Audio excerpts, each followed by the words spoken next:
सीधी सी बात ये है, जैसे आप कहीं पे काम कर रहे हैं, वहां से आप अर्निंग ले रहे हैं, वहां से आप इनकम जनरेट कर रहे हैं। जब आप इनकम जनरेट करते हैं तो यानी आपको पैसा मिलता है। अब जब वो पैसा मिल रहा है आपको, तो सरकार वहां से कहेगी आपको कि भैया आप कमा रहे हैं तो आपको कुछ टैक्सेस भी देने पड़ेंगे। जैसे अगर आप इंडिविजुअली कुछ कमा रहे हैं तो उस पर लगभग 10 लाख से ऊपर लगभग 30% का टैक्स है। तो सीधा सीधा आप हमें यहाँ पे 30% टैक्स दे दो। अगर आप किसी लिमिटेड में है तो 25% का टैक्स है। तो सरकार wealth tax, income tax, corporate tax हो गया। अगर हम इनडायरेक्ट टैक्सेस की बात करें तो जीएसटी भी, गुड्स एंड सर्विसेज टैक्स, ये भी अभी कुछ ही साल पहले आया था। तो ये क्या है, ये सारे टैक्सेस हैं। अब यहाँ पे बात आती है कि ब्लैक मनी कौन सी है, जो हम पैसा कमा रहे हैं और उस पैसे के ऊपर अगर हम टैक्स नहीं पे कर रहे तो वो ब्लैक मनी है। अगर हम टैक्स पे कर रहे हैं, अगर हम आईटीआर भर रहे हैं, टैक्स पे कर रहे हैं, तो सरकार को पता है कि ये पैसा इसने फलाने काम से कमाया है, ये पैसा इसने इस काम से कमाया है, तो उस पर ये टैक्स दे रहा है, तो वो पैसा हम बैंक में रख रहे हैं। तो वो पैसे को हम ब्लैक मनी नहीं कह सकते। ब्लैक मनी वो है जिसकी भनक सरकार को नहीं है, उसको हम ब्लैक मनी कह देंगे। अब ब्लैक मनी को किस तरीके से हम व्हाइट में करते हैं, तो व्हाइट मनी क्या होता है, बेसिकली वो पैसा जो आपके बैंक में पड़ा हुआ है वो सारा व्हाइट मनी है। यानी कि आरबीआई को, यानी गवर्नमेंट ऑफ इंडिया को उसके बारे में पता है, तो हम उसको क्या बोल देंगे कि वो व्हाइट मनी है। ब्लैक मनी को आप बैंक में नहीं रख सकते। अगर आप बैंक में रखोगे तो सरकार पूछेगी भैया इतना पैसा आप पे कहाँ से आ गया, तो उसको हम क्या कहते हैं, ब्लैक मनी कहते हैं। अब दो यहाँ पर भंडार है पैसों का। अब एक पैसा है ऐसा है जिस पर हमने टैक्स दिया। अगर टैक्स दिया यानी कि हमने ये पैसा कहीं से कमाया, और अगर ये पैसा हमने कहीं से कमाया तो उस पर हम टैक्स देते हैं, चाहे वो हम इंडिविजुअल टैक्स दें या हम इनकम टैक्स दें, या फिर जहाँ पर हम नौकरी करते हैं वो अपना सेस काट लेते हैं, वो अपना टैक्स डिडक्ट कर कर हमें पैसा दे देते हैं, वो भी एक टैक्स में ही आ जाता है। वो भी एक ऐसा पैसा है जिस पे हमने टैक्स दे दिया। अब वो पैसे की बात करते हैं जिस पे हम टैक्स नहीं देते, उसको हम क्या कहते हैं, ब्लैक मनी बोल देते हैं। जिस पर हम टैक्स देते हैं, सीधी सी बात, वो व्हाइट मनी है। अब यहाँ पर बात होगी ब्लैक वर्सेस व्हाइट की, कि कितना पैसा हमारे देश में व्हाइट है और कितना पैसा हमारे देश में ब्लैक है, जिसके ऊपर सरकार को कुछ पता ही नहीं है कि ये कहाँ कहाँ से किस किस तरीके से पकड़ना है। अब टैक्सेस होते क्या हैं, टैक्सेस दो प्रकार के हैं, एक तो डायरेक्ट टैक्स है और एक है हमारा इनडायरेक्ट टैक्स। डायरेक्ट टैक्स की बात करते हैं तो वो पैसा, वो टैक्स जो आप पे डायरेक्ट लग रहा है, यानी कि आपकी XYZ कोई कंपनी है, उस कंपनी के ऑनर राम है, राम के ऊपर टैक्स लगा दिया गया कि भैया XYZ लिमिटेड ने इतना पैसा कमाया है, हमें इनकम टैक्स दे दो। तो वो राम ही उसका बर्डन ले सकता है, राम ही टैक्स पे कर सकता है। तो जिसका बर्डन हम किसी और पे शिफ्ट नहीं कर सकते, हम उसको डायरेक्ट टैक्स बोल देते हैं। अब इनडायरेक्ट टैक्स की बात करें तो वो हर चीज़ पे लग रहा है, जैसे कि जीएसटी की फॉर्म में।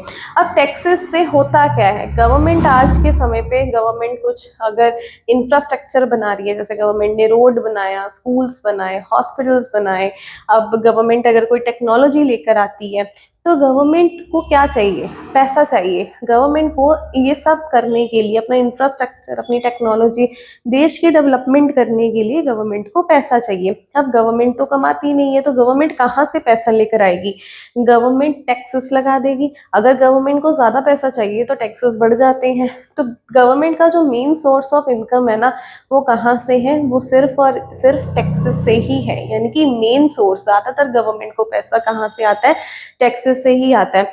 अगर किसी व्यक्ति की इनकम ज़्यादा है तो वहाँ पे एजुकेशन सेस भी लगने स्टार्ट हो जाएंगे, बहुत सारे ऐसे टैक्सेस हैं जो स्टार्ट हो जाएंगे लगना।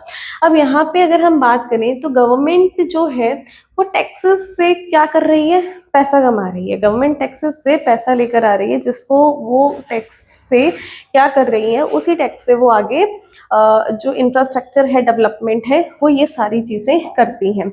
अब यहाँ पर बात है क्या, अब यहाँ पर जैसे हम समझते हैं कि ब्लैक मनी किस तरीके से हमारे देश में आ रही है। भाई गवर्नमेंट को भी क्या करना है, गवर्नमेंट को भी तो कल को अपनी देश की तरक्की चाहिए, गवर्नमेंट को भी तो जीडीपी इंक्रीमेंट करना है। अब वो सारी चीज़ें, देश की की तरक्की करने के लिए गवर्नमेंट को चाहिए पैसा। अब वो पैसा कहाँ से ला रही है? आप लोग टैक्स दे रहे हो, उसी से ही गवर्नमेंट क्या लेकर आती है? जो इंफ्रास्ट्रक्चर है, डेवलपमेंट है, वो लेकर आती है। अब यहाँ पे बात करते हैं कि अगर हम टैक्सेस दे रहे हैं तो फिर ये ब्लैक मनी का कॉन्सेप्ट कहाँ से आया?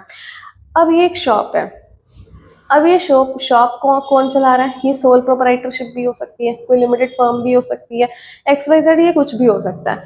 अब ये एक शॉप है, शॉप पर इसका ऑनर बैठा हुआ है। अब यहाँ पे अगर शॉप पे इसका ऑनर बैठा है तो वो कहता है कि आपको कोई भी सामान लेना है, हमारी शॉप से कोई भी सामान लेना है तो आप ट्रांजैक्शन कर सकते हैं कैश ओनली। यानी कि अगर आप किसी शॉप में जा रहे हैं और आपको कोई चीज़ पसंद आ गई है तो आप उसको खरीद लो। लेकिन ये ऑनर कहता है कि भैया मैं तो ट्रांजैक्शन बैंक से नहीं लूँगा, आप मेरे को चेक काट के मत देना, आप मुझे RTGS, IMPS या नेफ्टी मत करना, आप मुझे डायरेक्ट क्या वो कर दो, नगद पैसा दे दो। अब अगर यहाँ पे जो शॉपकीपर है वो नगद पैसा आपसे ले रहा है, वो डायरेक्ट पैसा आपसे ले लेता है, तो इसका मतलब क्या है? बैंक में तो पैसा गया ही नहीं। अगर बैंक में पैसा नहीं गया तो उसका रिकॉर्ड कहाँ पे है? अगर वो आपको कैश में पैसा ले रहे हो, उसको कैश में पैसा दे रहे हो, तो इसका मतलब वो आपको कोई भी रिसिप्ट नहीं दे रहा है। कुछ शॉपकीपर्स होते हैं जो आपको कच्ची रिसीट बना के दे देते हैं, कुछ होते हैं जो प्रॉपर बिल जनरेट नहीं करते। यानी कि बिल का मतलब हो गया कि उनके बिल के ऊपर GST नंबर नहीं होता, या फिर प्रॉपर बिल की जो कॉपी है वो बनाकर आपको नहीं देते। अगर आपने उससे कोई सामान खरीदा और आप उसको बदले में कैश पैसा दे रहे हो, इसका मतलब आपने उसका टैक्स बचा लिया। अगर आपने उससे, मान लेते हैं 10,000 का सामान खरीदा, तो 10,000 के सामान के ऊपर अगर उसने आपको रिसिप्ट नहीं दी, रसीद नहीं दी, तो इसका मतलब वो सरकार को कितना पैसा देगा? 0 पैसा देगा। यानी कि ये वो इनकम आपने उसकी करवा दी जिसपे उसको सरकार को कोई पैसा ही नहीं देना। यानी कि उसने ट्रांजैक्शन तो करी। क्या इस ऑनर के पास 10,000 रुपये आया? यस, बिल्कुल आया।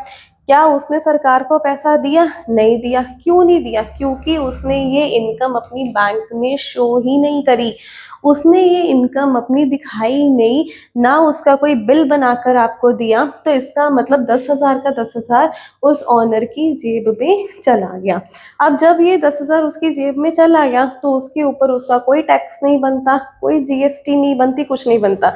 अब आपका क्या बेनिफिट है? यहाँ पर आपका भी बेनिफिट है। किस तरीके से? अब यहाँ पे जो ऑनर है वो आपको एक लालच देगा, वो कहेगा कि भैया अगर तो आपको बैंक में ट्रांजैक्शन करानी है ना, अगर आपको मुझे पैसा बैंक में देना है तो आपको ये 10,000 तो पे करने ही पड़ेंगे, साथ में मान लेते हैं 18% के हिसाब से GST मान लेते हैं। वैसे तो GST 5%, 28% होती है, लेकिन हम एवरेज 18% मान के चलते हैं। तो ये शॉपकीपर ने आपको क्या लालच दिया कि भैया 10,000 तो आप देंगे ही देंगे, साथ में आप क्या देंगे, और मुझे 18% के हिसाब से GST भी दे दो। यानी कि अब आपको इसको कितने पैसे देने हैं? 10,000 तो देना ही है, प्लस 1,800 और देनी है। तो अब यहाँ पे आप अपने 1,800 बचाने के चक्कर में क्या करोगे? इसका भला करवा दोगे। आप कहोगे कि भैया तू एक काम कर, तू मुझे बिल मत बना कर दे, तू डायरेक्ट मुझसे कैश ले ले, नगद ले ले, और मुझे बिल नहीं चाहिए। अब यहाँ पे इस शॉपकीपर का क्या हो गया? प्रॉफिट हो गया। अब ये इसकी इनकम कौन सी है? यही तो इसकी ब्लैक इनकम है, ब्लैक मनी है, जहां पर इसको कोई भी टैक्स नहीं देना पड़ता। तो इस तरीके से हम देखते हैं, अपनी रियल लाइफ में भी देखते हैं, बहुत सारी ऐसी इंस्टीट्यूशंस हैं जो आप जिससे सामान ले रहे हो, बदले में वो आपको बिल्स बनाकर नहीं दे रहे। तो इसका सीधा मतलब ये है कि वो पैसा अपनी जेब में डाल रहे हैं। अब इससे होता क्या? अब यहाँ पे देखो टैक्स 0 हो गया, कमाई तो हुई है, कमाई तो 10,000 की हुई है ना, लेकिन टैक्स नहीं दिया। टैक्स कितना हो गया? 0 हो गया। यानी कि गवर्नमेंट के पास कितना पैसा पहुंचा? 0 पैसा पहुंचा।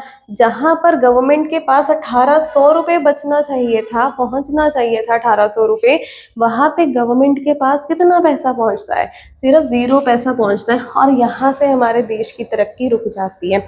जब गवर्नमेंट के पास पैसा ही नहीं होगा इंफ्रास्ट्रक्चर पर खर्च करने के लिए, तो हमारा देश किस तरीके से डेवलप करेगा?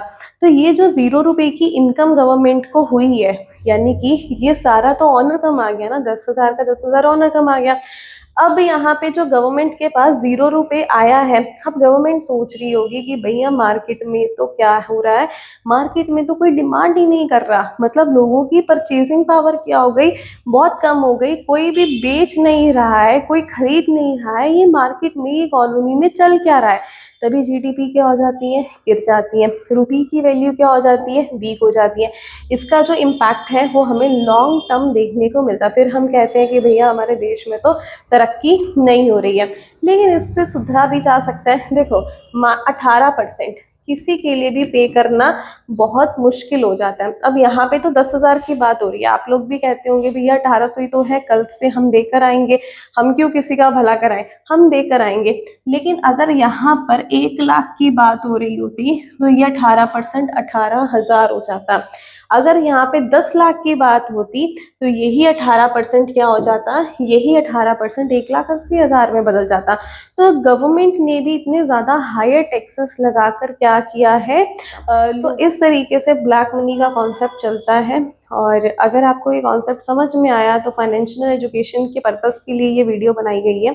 अगर आपको ये कॉन्सेप्ट समझ में आया तो नीचे कमेंट सेक्शन में बताइएगा, सब्सक्राइब ज़रूर करिएगा, बेल आइकन को क्लिक करना, अगर कोई डाउट है तो नीचे आप पूछ सकते हैं। Thank you.